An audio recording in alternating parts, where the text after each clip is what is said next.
mursalin wa ala alihi wa sahbihi ajma'in. Mari para jemaah sekalian, kita lanjutkan pengajian tafsir kita, masih surah Al-Waqiah ayat yang ke-74. Fasabbih bismi rabbikal azim, maka bertasbihlah dengan menyebut nama Tuhanmu yang maha besar. Dalam tafsir, para ulama mengatakan, wala taqul li ghairillahi ta'ala annahu ilahun, janganlah engkau mengatakan kepada selain Allah adalah sebagai Tuhan. Dengan kalimat fasabbih bismi rabbikal azim, para ulama tafsir mengatakan jangan mengatakan untuk selain Allah sebagai Tuhan.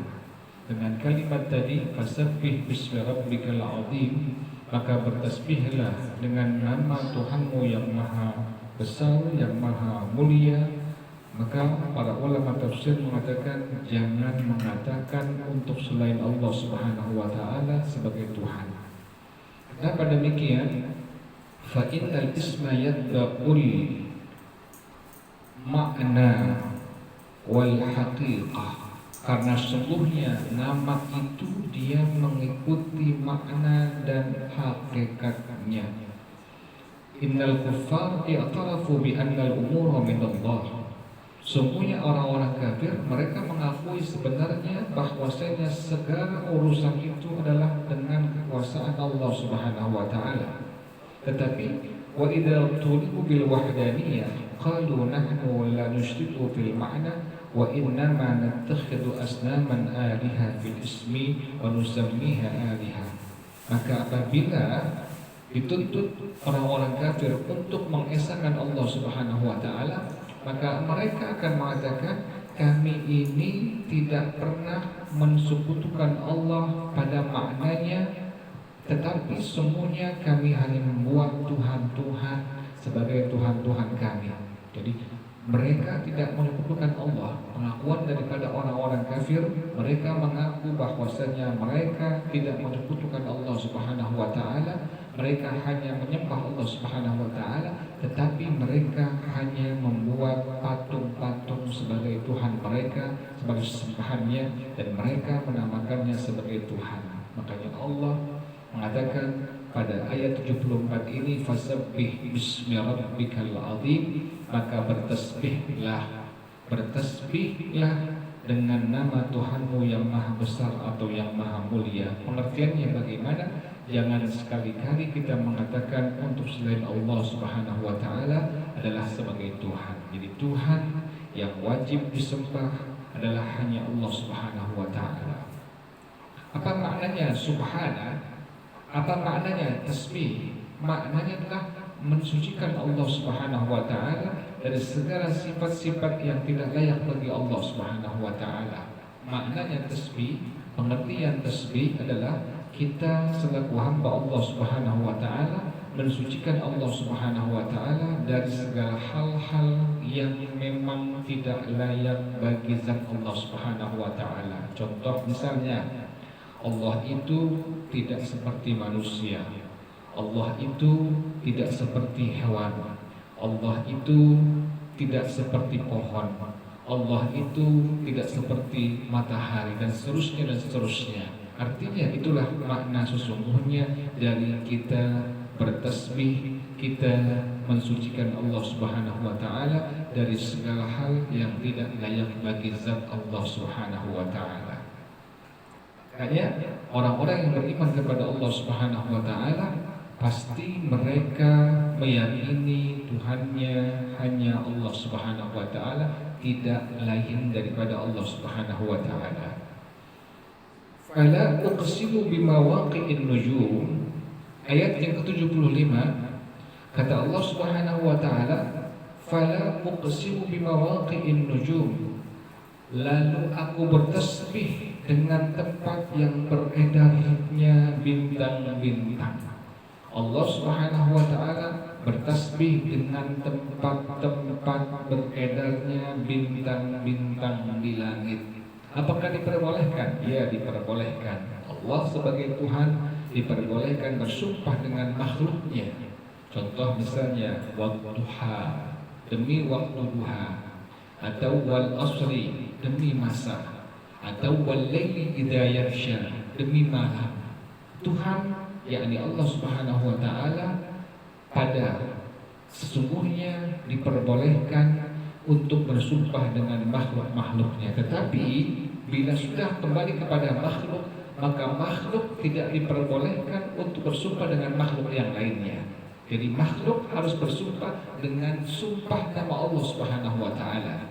Yang diperbolehkan hanya Allah sebagai Tuhan yang bersumpah dengan makhluknya. Contohnya tadi kalimatnya fala uqsimu bimawaqi'in nujum. Allah bersumpah dengan tempat-tempat beredarnya bintang-bintang di langit. Apakah diperbolehkan? Ya, diperbolehkan. Kenapa demikian? Karena Allah sebagai Tuhan yang menciptakan makhluk-makhluk seluruhnya. Tapi sebaliknya, bila ada makhluk bersumpah dengan makhluk yang lainnya, inilah yang menjadi hukum. Tidak diperbolehkan sama sekali bila ada makhluk yang bersumpah dengan makhluk yang lainnya. Contoh misalnya, kita bersumpah hanya dengan nama Allah. Contoh dengan kalimat wallahi, atau dengan kalimat wabillahi, atau dengan kalimat watallahi, yang semua artinya adalah dengan nama Allah.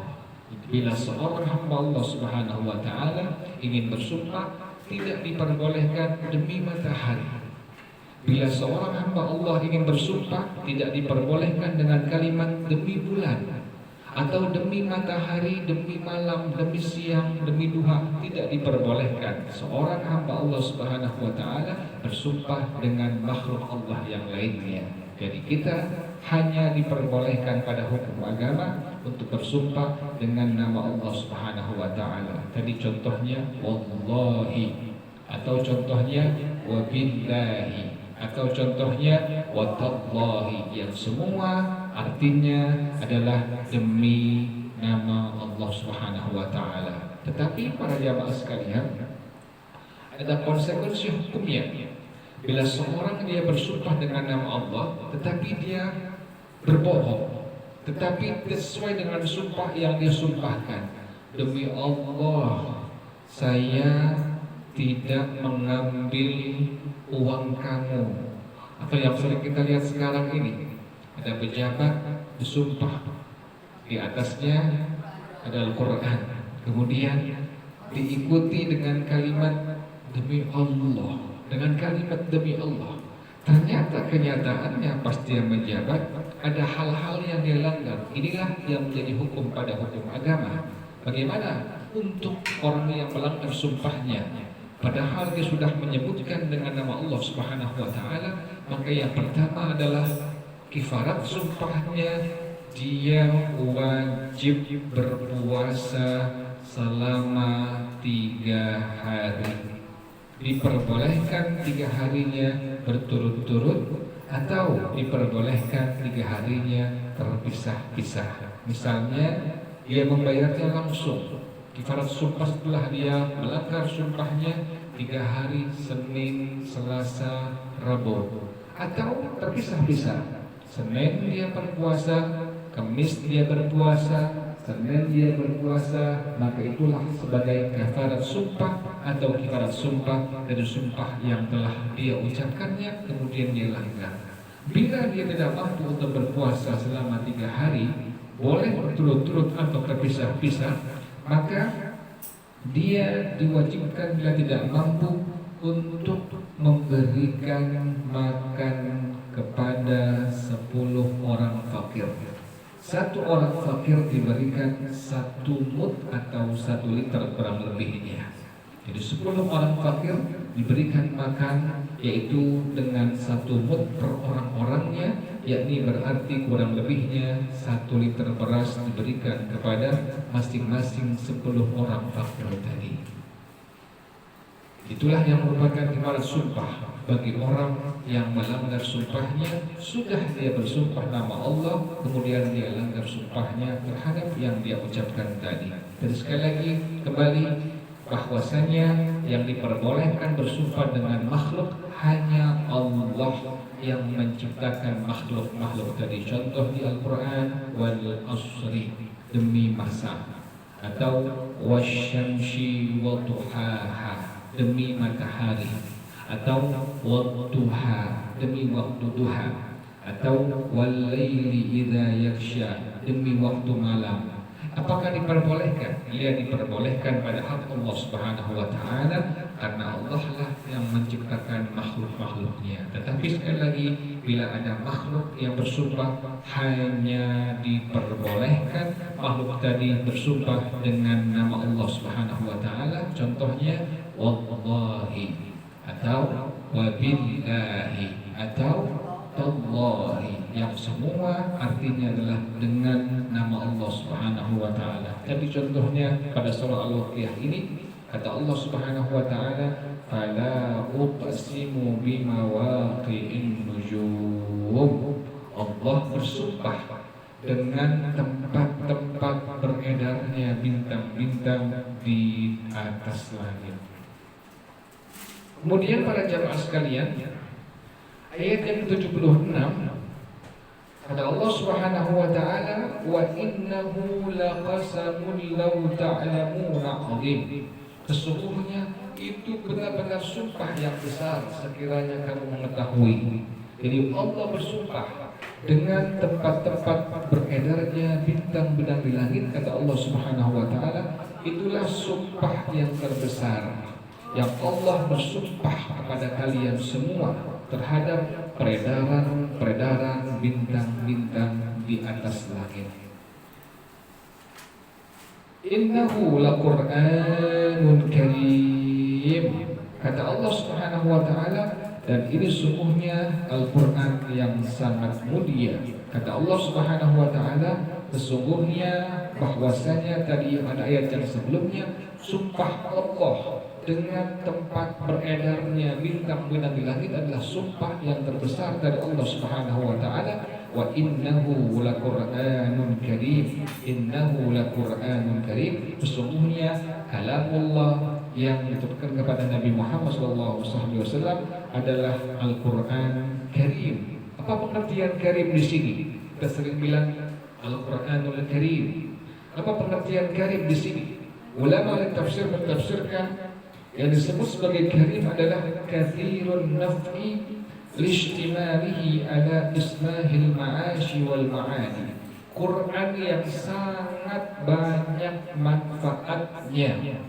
Kenapa demikian? Quran sangat banyaknya karena Al-Quran ini meliputi perbaikan-perbaikan kehidupan dunia dan perbaikan-perbaikan kehidupan akhirat. Subhanallah. Jadi kalimat karim yang sering kita ucapkan, Al-Quranul Karim, Al-Quranul Karim. Pengertian karim adalah Quran yang penuh manfaatnya dari Allah Subhanahu wa taala, karena Al-Quran ini meliputi apa? Perbaikan-perbaikan untuk urusan dunia dan perbaikan-perbaikan untuk urusan akhirat. Subhanallah. Jadi bila seorang hamba Allah Subhanahu wa taala ingin perbaiki kehidupan dunianya, maka kembalilah kepada Al-Quranul Karim. Atau bila seorang hamba Allah Subhanahu wa taala ingin kembali kepada perbaikan-perbaikan akhiratnya, maka wajiblah dia kembali kepada Al-Quranul Karim. Jadi sekali lagi, itulah makna dari kalimat karim. Al-Quranul Karim pengertiannya, ulama tafsir mentafsirkan Quran yang penuh manfaat. Kenapa demikian? Karena Al-Quran ini meliputi perbaikan-perbaikan urusan dunia dan perbaikan-perbaikan untuk urusan akhirat. Sekali lagi, karim tadi maknanya adalah Quran yang penuh manfaat. Bagaimana pengertian penuh manfaat? Quran ini meliputi perbaikan-perbaikan untuk urusan dunia dan perbaikan-perbaikan untuk urusan akhirat. Subhanallah ya, ulama tafsirlah yang menjelaskan kalimat karim tadi, Al-Quranul Karim. Fi kitabim maknun. Al-Quran yang penuh manfaat ini ada di mana? Fi kitabim maknun. Bagaimana tafsir kalimat fi kitab maknun? fi kitabin mahfudin anil batil wa huwal mushafu alladhi fi aidina, pada sebuah kitab yang dijaga dari kebatilan-kebatilan. Subhanallah. Al-Quran itu adalah fi kitabim maknun. Fi kitabim maknun, Quran yang karim tadi, Quran yang penuh manfaat tadi, yang meliputi perbaikan urusan dunia dan urusan akhirat. Kata Allah Subhanahu wa taala, ada di mana? Fi kitabim maknun, di sebuah kitab yang Allah jaga dari segala macam kebatilan. Yaitu apa? Mushaf yang ada pada tangan-tangan kita semua. Itulah Quran yang maksud pada kalimat fi kitabim maknun. Jadi Quran ini Allah jaga dari segala macam kebatilan. Contoh, kita lihat Quran yang ada di Indonesia sama dengan Quran yang ada di Inggris. Quran yang ada di Afrika sama dengan Quran yang ada di Timur Tengah. Kalau kita berkunjung ke sebuah negara muslimah atau bahkan negara-negara kafir yang ada Al-Qurannya, maka pasti akan kita menemukan seluruh Quran dari Al-Fatihah kita buka sampai surah An-Nas. Apakah sama? Sama semua, tidak ada beda, semua sama. Kita ke Filipina, Qurannya sama seperti itu, dibuka Al-Fatihah, Al-Baqarah, dan seterusnya sampai surah An-Nas. Kita pergi ke negara Timur Tengah pun sama, dibuka pertama Al-Fatihah, Al-Baqarah sampai An-Nas. Inilah Quran yang paling mudah kita lihat, yang kata Allah Subhanahu wa taala fi kitabim maknun. Quran yang karim tadi, kata Allah Subhanahu wa taala, ada di sebuah kitab yang dijaga oleh Allah Subhanahu wa taala dan segala macam kebatilan, yaitu mushaf yang ada di tangan-tangan kita semua. Itu subhanallah. Jadi mushaf yang kita baca sekarang itu merupakan Quran yang karim yang ada, yang kata Allah Subhanahu wa taala fi kitabim maknun la yamassuhu illa al-mutahharun. Kata Allah Subhanahu wa taala la yamassuhu illa al-mutahharun. Bagaimana pengertiannya? La yamassu dzalikal kitab illa al-mutahharun min al-ahdath. Tidak diperbolehkan menyentuh Quran yang karim tadi, Quran yang penuh manfaat tadi, kecuali hanya orang-orang yang sudah disucikan dari berbagai macam hadas. Kita tidak wudu, tidak boleh megang Al-Quran. Kita sedang hadas besar, sedang haid, sedang nifas, sedang hadas janabah, tidak boleh memegang Al-Quran. Hukumnya haram, tidak diperbolehkan sama sekali. Kecuali kita lagi jalan tanpa wudu kita, tiba-tiba kita lihat di jalanan itu ada secari kertas undangan yang dituliskan surah Ar-Rum, misalnya undangan pernikahan, ya kan orang suka nulis ya, Assalamualaikumnya menggunakan bahasa Arab, kemudian Bismillahirrahmanirrahimnya menggunakan bahasa Arab, kemudian ada ayat surah Ar-Rumnya menggunakan bahasa Arab. Kita lihat, padahal kita tanpa wudu sama sekali. Ini bagaimana hukumnya? Kalau kita tidak ambil ini Al-Quran, maka akan diinjak-injak oleh orang yang tidak tahu itu Al-Quran, atau bahkan akan tercecer sampai ke tempat-tempat yang najis, misalnya jatuh ke selokan atau ke tempat-tempat sampah. Ini bagaimana hukumnya? Kita memegang itu Al-Quran padahal tanpa wudu sama sekali. Para ulama mengatakan dalam kondisi yang demikian adalah kondisi darurat dan diperbolehkan kita untuk menyelamatkan kalam firman Allah Subhanahu wa taala, jangan sampai nanti terinjak-injak oleh kaki-kaki orang atau bahkan dibuang atau terbuang sampai ke tempat-tempat yang ada najisnya. Jadi diperbolehkan, tidak apa-apa. Makanya menjadi perhatian besar muslimin dan muslimat bila membuat kartu undangan apapun, walimah apapun, akan lebih baiknya jangan menuliskan menggunakan bahasa Arab. Yang pertama, pada kalimat Bismillahirrahmanirrahim. Yang kedua pada kalimat Assalamualaikum warahmatullahi wabarakatuh. Yang ketiga, bila walimahnya walimah pernikahan, maka jangan mencantumkan ayat pada surah Ar-Rum. Kenapa demikian? Tadi efeknya, side efeknya sangat-sangat dikhawati oleh para ulama-ulama kita. Bila ada orang yang tidak mengetahuinya, setelah dia baca, diapakan sama dia? Dibuang. Dikira tidak ada apa-apanya, padahal ada bismillahnya, ada assalamualaikum yang menggunakan bahasa Arab, ada ayat surah Ar-Rumnya, berarti hukumnya sudah menjadi hukum mushaf. Satu kertas bila sudah ada satu ayat pada Al-Quran, hukumnya sudah berubah menjadi mushaf. Maka hukumnya kertas tersebut wajib kita jaga, wajib kita muliakan, wajib kita hormati. Subhanallah. Gara-gara di sana ada satu ayat daripada Al-Quranul Karim. Makanya kata Allah Subhanahu wa taala pada ayat yang tadi, pada ayat yang ke-79, kata Allah Subhanahu wa taala, la yamassuhu illal mutahharun. Para ulama tafsir mentafsirkan la yamassu dzalikal kitab illal mutahharuna minal ahdath. Tidak diperbolehkan menyentuh, jangan membawanya, menyentuh Al-Quran tanpa berwudu, maka hukumnya adalah tidak diperbolehkan pada hukum agama. Yang kedua, para jamaah sekalian, menjadi perhatian besar surah Yasin yang suka orang-orang itu membuat sebagai satu bacaan bila ada orang yang meninggal dunia, baik itu 7 hari, 14 hari, 40 hari, atau setahun misalnya, dibuat surah Yasin, misalnya ada surah Al-Waqi'ahnya,